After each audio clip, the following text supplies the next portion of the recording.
How about you be on your back the whole game too, you punk? Yeah, but you gon' feel it, Cooley. I'm telling you, you gon' feel it. I told you keep that camera running, you might miss something. We're going to be in your face and letting you know the real talk. This is the NFL, which stands for Not For Long. And welcome to the Not For Long Super Bowl show. Noah Groniger, Clint Schweitzer. We have a great matchup. Maybe the two front runners for MVP, Tom Brady, Matt Ryan, the Patriots, and the Falcons. It should be a great Sunday, a great Super Bowl. Well, if you're talking about Super Bowl 51, your money stays in place here on the Not For Long Pro Football Show because you've pulled us up, you're watching or you're listening on iTunes, which means there's no other place to go because we have a loaded program here, including Joe Theismann, former Super Bowl champion himself, former NFL broadcaster on this very show. Cannot wait for that. Joe Theismann. And including a couple more, my man. We're not stopping with just Mr. Theismann either. No, we're not. We've got Drew Bledsoe, the man that paved the way for this whole Tom Brady crazy era to begin. Maybe the greatest quarterback of all time. We'll talk to Joe, maybe some other people about that. And this might be the last Sean Smack Unfiltered of the season. We've enjoyed it all year long. His unfiltered, just unabashed takes on all things football. This could be the last one. We're not sure if we're going to have one next week. We'll see what kind of happens, what transpires. But we've got Sean Salisbury. We've loved him all year long. Can't thank Sean enough for all he's done for us, and we are going to be talking to him today about kind of New England's experience versus the youth of the Atlanta Falcons, and which kind of matchup would favor which side, a high-scoring game, a low-scoring game. We're going to get into all that with all of our guests. We've got so many. We got Joe Theismann coming up first in just a little bit, but before we bring on Joe, you look at this matchup and you look at what Tom Brady's being able to do. This is his seventh Super Bowl as a starting quarterback. This all started back in 2001. Not 3, 7. Okay, 2001 here is when this whole thing started, when they knocked off the Rams. Tom Brady, the argument's going to be made. It's going to be talked about. If he wins number 5, which is unprecedented, does that make him number 1 of all time? We're going to talk to some of our guests about that. Going to definitely ask Joe Theismann about it. And Sean Salisbury's got a take on it too. Man, I'll tell you what, it's such an argument. It's so close right now. My head's spinning. I can't believe that I even have to argue this point because I thought it would never happen. To me, Joe Montana would always be number 1. Now we might have a 1A. That's all I'm going to say for right now. I know that's all I can say. I kind of feel like I'm being stubborn about this. I feel like I'm just stuck in my old ways, stuck in Joe Montana and how great he was, and kind of like Michael Jordan, just never thinking anyone will ever touch that, ever get close to it. People are now talking, well, maybe LeBron could beat him, maybe Tom Brady's already better than him, maybe the Super Bowl puts him over the top. Some people are saying it's already done. It's tough for me. It's two different eras. I mean, there was no safe quarterback rules. You can't touch him on the helmet, otherwise you're going to get a flag. There's a target zone. Can't go low, can't go too high, can't go to the neck area. The defenders out there, they could maul the receivers back in Joe Montana's era. Now you got to play off him. Can't really touch him. So it's such a tough call, but we're going to get the Joe Theismann's take on it. Sean Salisbury's got a take on it. Listen to the experts on it and see what they say. Well, joining us from down in Houston, covering the Super Bowl right now for NFL Network, it is our guest at this time, former Super Bowl champion, former NFL MVP, Joe Theismann. Joe, welcome to the show. You're joining us from down in Houston. How's everything going down there, my man? It's quiet, as you would expect in the early stages of a week. Fortunately, more and more players that played the National Football League will be arriving. Most of the media is here. Spent the last 5-6 hours at Radio Row, and it's relatively quiet. I think as the week goes on, more and more people will be coming in. More and more excitement will build, and we're supposed to have a great week of weather down here. As a matter of fact, I'm sitting in my hotel looking over at NRG Stadium, looking at Tom Brady and Matt Ryan and the big posters that is up with Super Bowl 51 on the front. It should be a darned exciting experience for everybody. Well, Joe, before I get into my first question here, I've just got to tell you, my favorite broadcast crew of all time, Sunday Night Football, you, Mike Patrick, and Paul McGuire, the best of all time, just bar none. Nobody could do it better. You're very kind, thank you. We had a great time. I mean, Paul was such a special guy, and Mike, to me, is, he was the mortar that held us together. And it was just fun being around. I still love being around the game. I still love talking about football. I still love talking to football players. Seems like with the new generations and the new kids coming in, you learn things every day. And watching the way society has changed, and watching the way the game has changed. You wake up every morning, it's like a kid at Christmas. You never know quite what you're going to read or see. And Joe, just how much does experience play a factor in this Super Bowl? The Patriots were there just a few years ago, and obviously they have Bill Belichick, Tom Brady going to big number 7 for them. And then you've got the Atlanta Falcons. Yes, Dan Quinn, their head coach, has been there before, but these players haven't. Just how big of a factor is that? Well, it's really funny you ask. Obviously, the New England Patriots know what it's all about.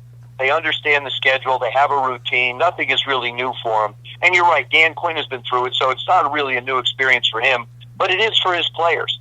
It's so hard to get your hands around the fact that this is just another football game. But truthfully, it is. You're going to put your uniform on. You're going to go play football. You've done that 18 times so far this year, both teams. So I think there's an element to, and I say it, you don't know what you don't know. You don't understand the pressure of a Super Bowl. You don't know what exactly it's going to be like, and I think that's exciting for the Atlanta Falcons. On the other side, you have the New England Patriots that have been here before. They understand the routine.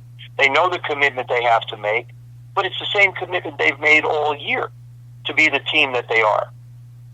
They posted the best record in football.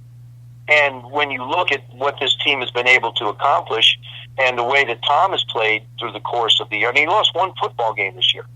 One. Yeah. He's thrown 4 interceptions, 2 in the playoffs, 2 in the regular season. Matt's thrown 38 touchdown passes. Atlanta has kept the ball basically 6 minutes longer than their opponents through the course of a year. So, you start to look at the matchups in this game and the way things are working out. The mental part of it is the preparation that you go through. You have to make it a week's preparation, just like you have before. You can't put any more pressure on yourself. You got to cut the ball loose if you let it go, and you've got to make plays when they're there.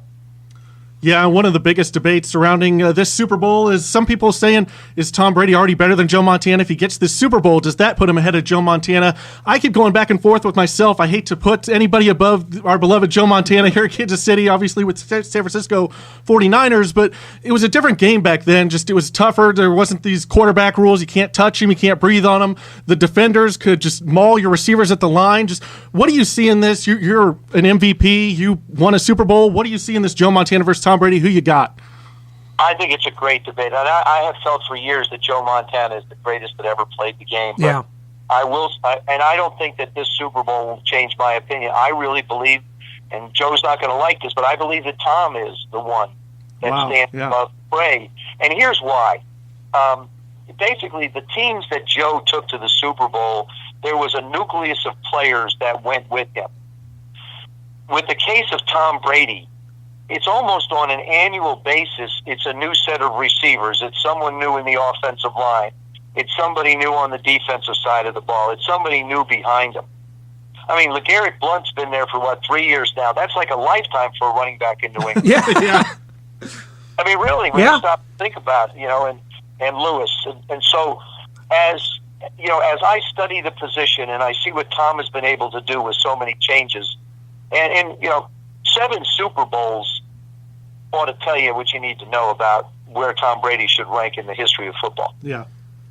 Well, it does, and it's going to be interesting to see going forward. I don't know that you'll ever see a quarterback start in 7 Super Bowls ever again in the rest of the time. Going to be interesting to see, but Joe, I want to ask you about this because the Patriots teams that seem to me that give the Patriots the most trouble are teams with gigantic pass rushes. We saw the Giants beat them twice in Super Bowls. We saw what Denver did last year to them to knock him out of the playoffs.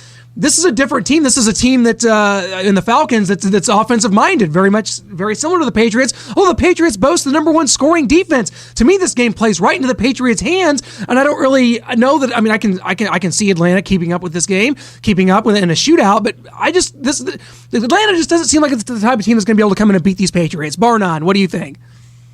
I think that you're right. I think this game's going to be I believe it's going to be decided by the defense. That's where I think this game goes. It's which defense can step up and play. Right now, Atlanta hasn't faced a secondary like New England. I mean, Green Bay's secondary was suspect at best. Seattle's, obviously, without Earl Thomas, was a different type of a secondary. So as you look at this football team, you have to think to yourself that the New England Patriots bring the best defense the Falcons will play into into this game. So yeah, I think really the whole thing about this game sits on the shoulders of the defensive football teams. It very well could. And Joe, you yourself played in Super Bowl 17 and 18, Super Bowl champion. The Super Bowl has changed so much, even from when the Super Bowls you played in. Now we're talking about Super Bowl 51. We've got the Pepsi Sugars halftime show with Lady Gaga, all the distractions. I know that the Super Bowl was a big deal, especially you were able to win one as a player. But now things are just so distracting. There's media all week. There's so many events you have to attend, the media requests and all that. Just what is it like now for these players having to deal with all these distractions, and how different is it from back when you played? It is a bit tougher. I think the guys today are pulled in a lot more different directions, directions that are much more difficult to be able to adjust with.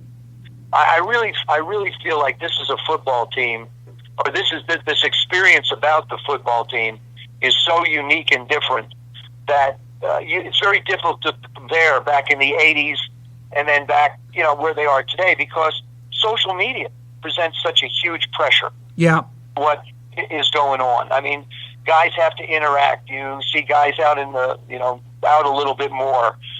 Coaches have to sort of keep their eyes on everybody a little bit more. But still, it's the players disciplining themselves that really hasn't changed one bit. If you want to win a world championship, you need to put the disciplines in to get ready, to take care of your body, to take care of yourself, and then be able to go out and play the football game.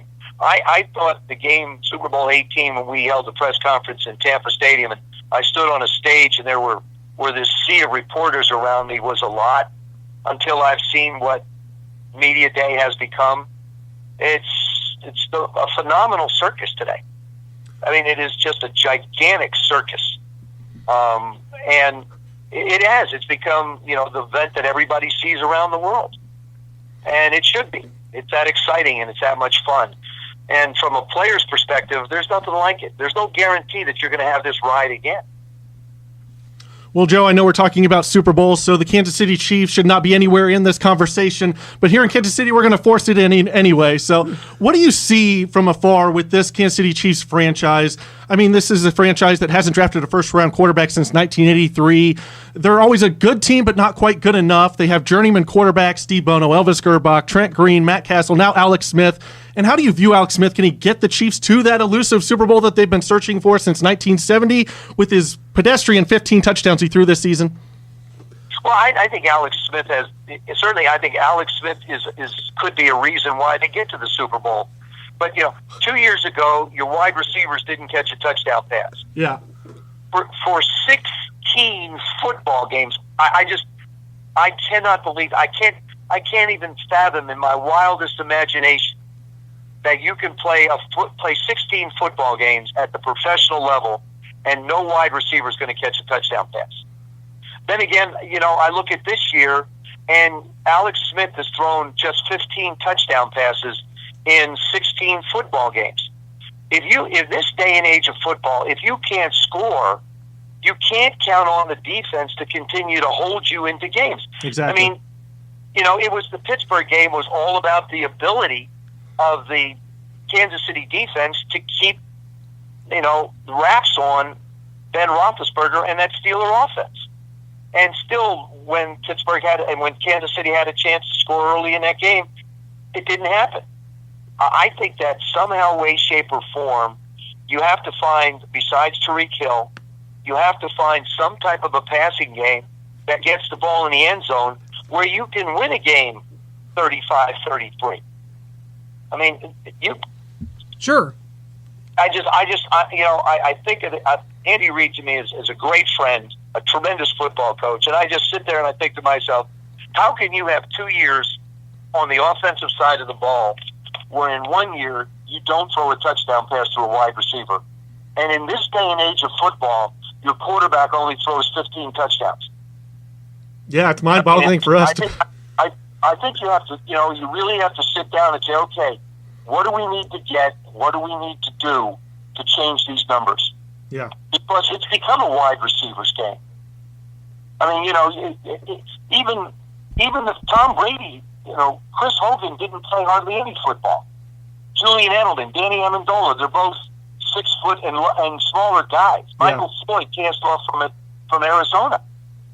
You know, Mitchell, you've got guys that are guys, and he throws 28 touchdown passes in 14 games, in 12 games. Yeah. How and why? I think that, to me, that's one of the most baffling things about what the Chiefs have not been able to do, and that's generate an offense where it could complement what a great defense is capable of doing. Yeah, definitely. And over there in your neck of the woods, the Washington Redskins, you guys seem to maybe have found your quarterback in Kirk Cousins coming up, maybe a big contract, maybe another franchise tag. But he's out there in the Pro Bowl, Joe, and he throws an interception, and he's chasing down Aqib Talib. That could injure a shoulder, that could injure a leg, and all that money could go bye-bye. What was he doing out there in that Pro Bowl? He was competing. Yeah. That's what you love about Kirk. He's always going to compete. What actually broke my heart was he had Jimmy Graham right in the hand. Yeah. 3-yard line. Now, I was hoping that Kirk was going to get him in the end zone and then in overtime win it.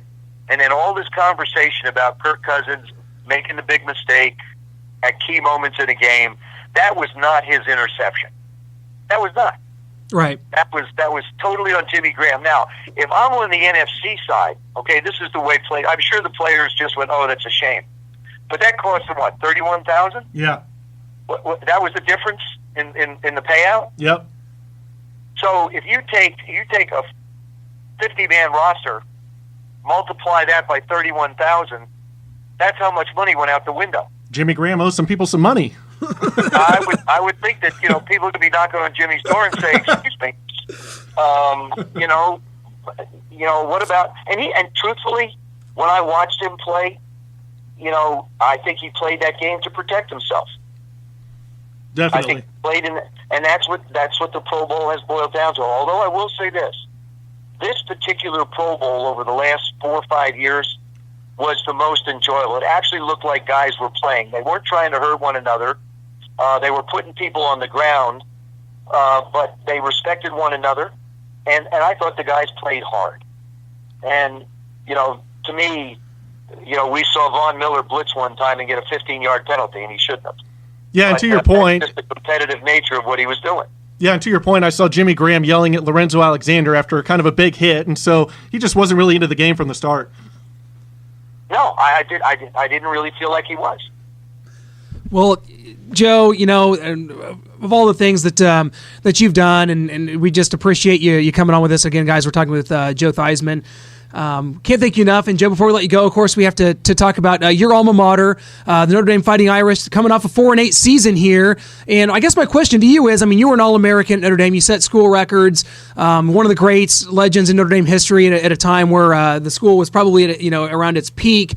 And here we are, almost 30 years now removed from a national championship for Notre Dame. Is the shine still on the Golden Dome, and where does Brian Kelly go following this 4-8 season to get Notre Dame back to prominence? I guess that's the question a lot of Notre Dame fans have right now. I think they can. I certainly think they do have the ability to be able to get there. And in 1 year, you can change the fortunes of your football team. I think with Notre Dame, they can't get guys suspended. And they can't get guys in a situation where they're not available to the football team. I think we were really young with the secondary last year, and it doesn't take long to be able to possibly have the opportunity to be able to change the fortunes of a football team. And I think we can still be a top 5 program, but you can't win 4 football games and call yourself a top program. No, definitely not in this day and age, not in any day and age. But we got to hold your feet to the fire before we let you go, Joe. You kind of predicted the Falcons and Patriots, so we're going to use your Nostradamus calling here and prediction for the game. Patriots, Falcons, who you got? What's the score? I've got the Patriots, and I think the over and under is 59.5 in this game. It won't get anywhere near that. This will not be a game where each team scores 30 points. I believe nobody is talking about how good these defenses are. I think New England will want to run the football, which will force the score down, I guess you could say, to a reasonable number. I will go 27-17 New England Patriots. Love it. There it is, Joe. I tell you what, cannot thank you enough for all your time. We kept you way too long today, Joe, and here you've been at Radio Row. You've been down there covering this game. We cannot thank you enough for being in touch with us, making this happen, because it's a huge honor for us, man. We cannot thank you enough for making it happen, my man. Thanks, guys. It's a pleasure. Good catching up with you as always. You bet. Thanks a lot, Joe. Take care. Go Chiefs. Yes. I'm starting early. Hey, never too late, never too early or late for that, Joe. Thanks so much. Take care, guys. Bye-bye. You too. Huge thanks to Joe Theismann for coming on with us. Such a great player. Former NFL MVP quarterback here with us. And he's got Brady already. It's done. It's over. He loves Joe. His namesake, Joe Montana, Joe Cool. I still feel like I'm stubborn. I've listened to Joe Theismann tell me, a former NFL MVP, that it's Tom Brady. You need to just get rid of this Joe Montana thing. He's number 2. He's a great quarterback in his own right, but it's Brady all the way, even if he doesn't win the Super Bowl. I'm stubborn. I can't do it. I love Joe Montana. Well, I'll tell you what, Joe Theismann, thanks so much. It was such a pleasure for us to talk to him. I remember my dad telling me about going, as a high school kid, going to watch Mizzou play Notre Dame in 1970 in Columbia, and just kind of being in awe of seeing him there. He was this big, larger-than-life figure even in college. His playing career, his acting career, his career in the broadcast booth, and just so kind to come on. And that's what you're going to find here on the Not For Long show this year and on into the stratosphere, because this is going to be a regular occurrence as we head into next season. This is season 1 of the Not For Long Pro Football Show, and season 2 is going to be just as big. And we're already talking Super Bowl 51. And, we're talking about our next guest coming on is going to be Mr. Drew Bledsoe. And he, of course, he has the Double Back Wines in Walla Walla, Washington is what his business venture that he's involved in now. We're going to get into that. Also played in 2 Super Bowls, started in Super Bowl with the Patriots when they lost to the Green Bay Packers. And then a couple years later in 2001, he had to sit on the sidelines and watch Tom Brady win that Super Bowl, and some really good stories about that, and some advice he had for Tom Brady in that game is coming up here. And so I guess, you know what? It is our time. We're going to go ahead and welcome Mr. Drew Bledsoe to the Not For Long Pro Football Show. Drew, I know things are going great for you out there in Walla Walla, Washington for Double Back Wines, and someone that appreciates wine, but maybe Noah and I here, we haven't delved into all the finer things in life, because I know Double Back's kind of a high-end wine, one of the best in the country. We're kind of more, beer drinkers, if you forced us into it. What would you have to say to guys like us that haven't really delved into all the finer things in life? What would you have to say to us, kind of casual beer drinkers here? Well, first of all, I'm going to get along just fine with you guys, because there's an old saying that winemaking involves about 45% moving stuff around, about 45% cleaning stuff, and about 10% drinking beer. It's the old saying. So we're going to get along just fine. But here's what I would say: we launched this new product this year. It's a lower price point. More accessible. It's $38 for a liter, which a liter's, it's a third bigger than most wine bottles. So it's the equivalent of $29 a bottle, and it makes it more accessible to people that maybe want to dip their toe in the water, but don't want to. I mean, our wine's expensive, and we don't apologize for that. We think it's great, but $90 is a lot to spend on a bottle of wine. If people want to dip their toe in the water and see what they think of our Washington Cabernet, you can start at the lower level and move on up. Drew, can you take us into the Super Bowl experience? You've been a part of 2. You played in one in '97 against the Green Bay Packers, fell a little bit short to Brett Favre, Andre Rison, Desmond Howard. Just take us into the experience and what it's like for a player. It was a great experience. Having 2 home playoff games in Foxborough. I think when we played the Steelers, I think that was the first home playoff game ever for the New England Patriots. Because when they went back in '86 against the Bears, I think they had to win 3 games on the road to get there. Yep. So that first playoff game, it was the coolest scene ever, man. There was this fog that rolled in, and it almost turned the old Foxborough Stadium into a dome. And it was almost like the dog was holding the noise in. The place was so loud, it was shaking. And we came out and took it to the Steelers. And then that was the year that the Jacksonville Jaguars upset John Elway and the Broncos out there. And so then we got to play the AFC Championship game at home also to launch us to the Super Bowl. And then, the hard thing with the Super Bowl is if you make it all the way to that game, you've had a great season. I mean, a great success, right? You make it all the way to that game, but when you get to that game and you don't win it, man, it just puts such a sour taste in your mouth to be that close to being world champions and not come away with the victory. Unfortunately, Favre, and then Desmond Howard just went off on us in that game, returning kickoffs and punts, and kept us from achieving our ultimate goal that year. But it was a great season. It was a lot of fun. Drew, fast forward to 2001, where you had a large hand in getting the Patriots to the mountaintop that season. You were able to come in the AFC Championship game for an injured Tom Brady and against the Steelers and orchestrate a win there. What was that like, that season? It had to be kind of a tough season, especially then going in to the Super Bowl against the Rams, where Tom Brady again comes back. He leads the team to its first ever Super Bowl victory. You know, that was it was a tough year. You know, I'd been the starting quarterback in New England for 8 years going into that season, and just signed a long-term deal and was planning on just moving on and retiring as a Patriot. And unfortunately, I got hurt, and this young kid that came out of nowhere, this Brady kid, came out and started playing so well. It got us all the way into the AFC Championship game. Then he sprained his ankle, and I got a chance to come in and play in that game, which was great, man. It was. You know, after playing for so long and then being sidelined and not having your job, to be able to come back in and play in that environment and help our team to get to a victory and get ultimately to the Super Bowl was just a great feeling. It really was. You know, the unfortunate part for me was that it was like you give a starving man a snack, right? You know, you're just back on the field. You finally get to play, and you make it to that ultimate game, and then the other guy gets to go back. Now, Drew, in that Super Bowl against the St. Louis Rams, coming down to the last series of the game, you guys were going for a conservative approach, maybe just trying to play for overtime, maybe get a field goal if something breaks loose. But on the sideline, you tell Brady, F it, go sling it. What was your thought behind that? You know, I mean, you get all the way to that stage, and you know, drawing on my experience from the 96 season, we made it to the 97 Super Bowl, and we didn't win the game. You know, in spite of the fact that it was you know, for myself personally, it was a tough year. It was a pretty amazing year for all of my buddies and teammates, and I was proud to be a part of it. And I just knew at that moment that you know, it was time to go out and turn it loose. We'd played it pretty close to the vest before that, and Tommy went out and played great and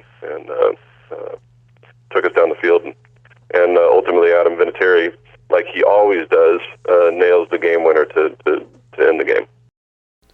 Well, Drew, Super Bowl 51's coming up. Brady and Belichick getting ready to take part in their 7th Super Bowl together, which is unbelievable. What are you seeing out of this game? Well, yeah, I'll start with the game first, man. The game, I'm super fired up to see this game. I really honestly have no idea who's going to win it. I really don't.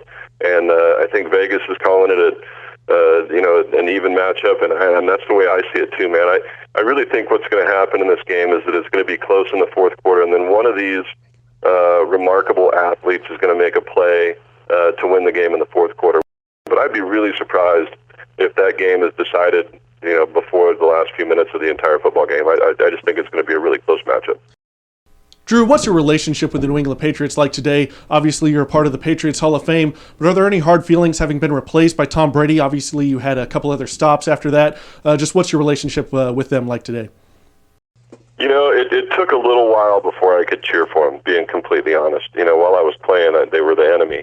And, you know, when somebody takes your job and gives it to somebody else, you obviously have some ill will toward them for a while. But now I have a great relationship with that organization. Robert Kraft and his family have been amazing friends to me and to our family. You know, he's run that organization so well from the very top.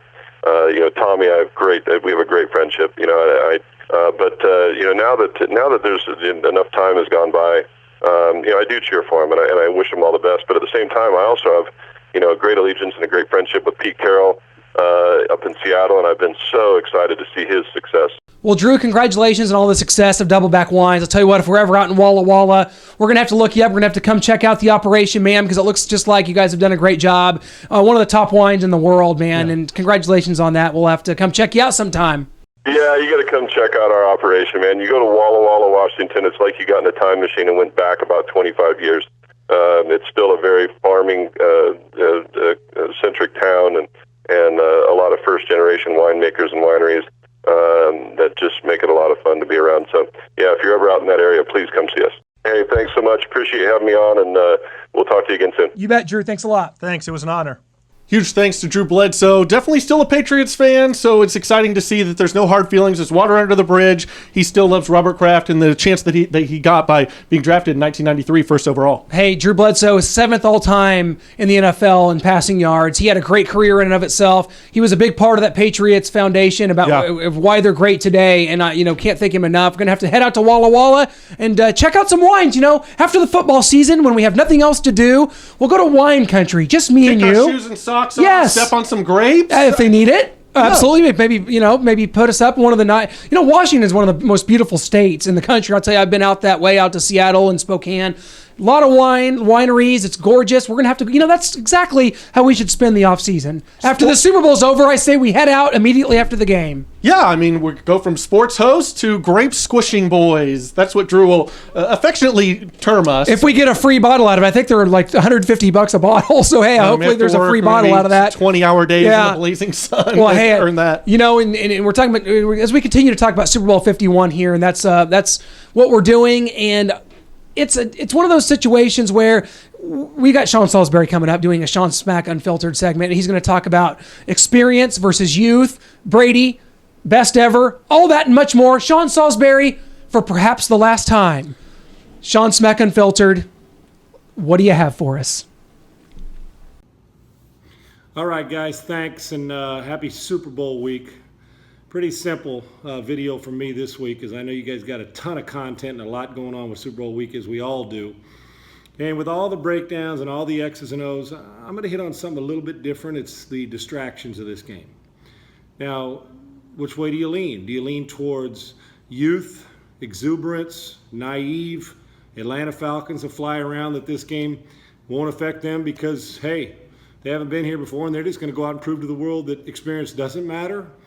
Or do you lean on the side of experience, a quarterback with 7 Super Bowl appearances, coach with more than that as an assistant and a head coach, and 7 with the Patriots as the head coach, and Bill Belichick? So is it the able to deal with distractions, whether it's dinner, ticket requests when you're in Houston all week long, the media requests, the selfies you're going to take, all the requirements that go along with being a star and an NFL football player preparing for a Super Bowl? We heard about Freeman's contract, Kyle Shanahan. What about those distractions? How can a guy be 100% all in when he's still trying to get his staff and everything in order in San Francisco? How good will he be at dealing with that distraction? We're always worried about the players. What about the coaches? We saw what happened with Alabama and Lane Kiffin's situation. Will that take effect here? And then the Tom Brady constantly being asked about politics and Trump. Who's better equipped to deal with it? Do you like the youthful exuberance, as I said, and the guys who are going to fly around and are so excited that this doesn't really matter? They don't realize how big this game is? Or is it the cagey moxie of the veterans who've been here before and know how to pace themselves so they don't exert so much energy that by the time they get out on the field on Super Bowl Sunday, they're hyperventilating and yawning because they lost all their energy? I know it sounds funny, but it is true. I've talked to players on both sides. Some came here and didn't take it as a business trip in their first trip, and they lost. Others came here and made it a business trip, and they won. So which one of these teams is more equipped to settle in quickly, have dealt with the 2 weeks of distractions, and especially this week, and settle in early in this game? Because this is one of those games, if it's low scoring, I don't think the Atlanta Falcons can win this game. If it's high scoring, the Atlanta Falcons will be in it. I still like Tom Brady. I still like the Patriots. I never pick against him in the postseason, especially in the Super Bowl. I'm taking the Patriots in a 31-23, 31-27. Let's stick with that, 31-27 type game. And Brady caps off what makes him the greatest quarterback and maybe now the greatest player of all time. Back to you guys. Well, there you have it. So great to hear from Sean for perhaps the last time this season. It's been a pleasure, Sean, from the bottom of our hearts.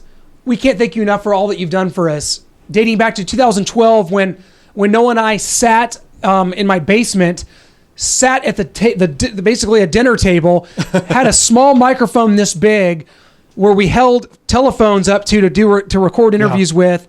Sean Salisbury was a part of the growth of the Great American Sports Network, the launch of this show this year. We owe a huge debt of gratitude to Sean, and without him, we would not be where we are today, and I'm confident saying that. Yeah, absolutely. I mean, he is just the best in the biz, bar none. His takes all season long have just helped grow this brand and this show to unbelievable heights as it has been. But I just cannot just thank him from the bottom of my heart enough and just tell him how much we appreciate him. If there's anything we can do for him, he's just been such a huge part, and he's become a friend. He's not just a guest, not just someone that has come on our show and just been nice to us and gracious for coming on, but he's become a friend and someone we look up to and admire and want to work with more in this business. And he's just the best, and all we can do is learn and soak up anything that he has for us, as we are sponges and just learning from the best in the business. I get a little emotional talking about it. I do too, yeah. Because, when we needed him the most, Sean's been there. When we need, anything we need, he's always been there for us. When we're sitting there, like I said, doing a show from a podcast, from a little tiny microphone, we're both trying to talk into it. Sean's there for us. He told us once, he said, you guys aren't near where you want to be, and you'll get there, and we're heading in that direction in large part thanks to him. And that just we got to say that here on this show. Super Bowl 51, not for long show. I mean, this is just means a lot. And the fact that we have a show, with Drew Bledsoe, with Joe Theismann on it, with Sean Salisbury, it just means the world to us. And guys, please tweet us at GASN Sports. GASNsports.com is our website. And before we let you go, it's time to hold our feet to the fire, because before the mega powers explode off the launching pad in Houston on Sunday night, we've got to give our predictions because the world's waiting. Everybody wants to know. It's much easier holding other people's feet to the fire, holding our own feet to the fire. This is on the record. This is on tape. The logos are coming up. The graphics are coming up. Our names are going to be attached to it. Oh, boy. I guess we'll start with me, because I'll tell you what. When it comes down to it, when I see the Patriots in Super Bowls, and I know they've lost 2 to the Giants, I know that it's no sure thing and that the Atlanta Falcons are fully capable of winning this game, give me the New England Patriots. Give me the Patriots 30-23 by a touchdown in this game. I think Tom Brady cements himself as perhaps the greatest quarterback and perhaps the greatest player to ever do it here in the National Football League, and I think the Patriots do it in impressive fashion. I think they play from ahead this entire game, and they win by a touchdown. I've got New England. I say we're shipping off to Boston with the Lombardi Trophy back.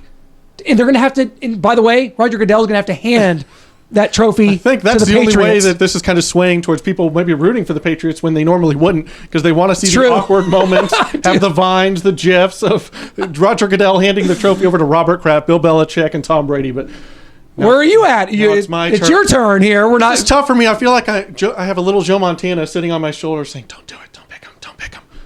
Oh, okay, Joe Montana. I'm going to pick the Atlanta Falcons in this game. Yes, Bill Belichick. I will take him. Bill Belichick is good at shutting down the most potent thing that the Falcons or their opponents can do, and that is Julio Jones for the Atlanta Falcons. This defense has been impressive through this late stretch of the season into the playoffs. They are rising up, as they say, and they're becoming a very solid defense. And they might be able to slow down and maybe change some things that the Patriots don't like and not like doing. Maybe they have to run the ball a little bit more. Maybe they can shut down Edelman. Maybe they can slow down Hogan. But I think the big key for the Atlanta Falcons, Devontae Freeman, Tevin Coleman, can Rob Ninkovich, can these linebackers for the Patriots get out there? Their most versatile linebacker in covering backs out of the backfield, versatile players, was Jamie Collins, and he's in Cleveland reworking a deal. That boy is in hell. We're working a deal with the Browns. What are you doing? But well, that's another obvious. Topic for another show. Right now, I'm taking the Atlanta Falcons. Dan Quinn, he's been there. He's won. He knows what it's about. He can get these Falcons ready. I think the youthful enthusiasm and just their preparedness by Dan Quinn and their defensive scheme, I think they get it done. It's the Atlanta Falcons all the way for me. Number 1 scoring defense in New England. I think that's something to keep an eye on here as this high-octane Atlanta offense tries to score, tries to keep up, tries to trade blows with the greatest professional sports franchise in the world, okay? That's what they're up against here. I agree with everything you said, but the little Joe Montana on my shoulder, he talked me out of it. I don't see a Joe Montana over there. Is this something we need to talk about? I don't see Joe anywhere in the studio. He's right We've here. Invited him several times. He just hasn't made it in yet. He's coming. Good. Well, he's all the way over in California. It takes a while to trek over here, pony. This has been an incredibly fun season for us here on the Not For Long Pro Football Show. The Super Bowl 51 is upon us. It's time to buckle up and get this thing done. And it's going to happen in Houston at NRG Stadium on Sunday evening at approximately 5:26 p.m. Central Time. Approximately, all right. We are so excited to bring you our Not For Long Pro Football Show Season 2 starting next fall. Thank you so much to our guests, Joe Theismann, Drew Bledsoe, to Sean Salisbury once again. Noah, it's been a pleasure. GASNsports.com. Tweet us at GASNsports. It's been a pleasure sitting by Clint Spicer all season long. You too, my friend. Fighting back and forth. Always. Disagreeing on picks, always. But we bring it. We love it. We love the interaction. GASNsports.com. At GASN Sports. Subscribe. iTunes. YouTube. We love it. My Falcons are the winners.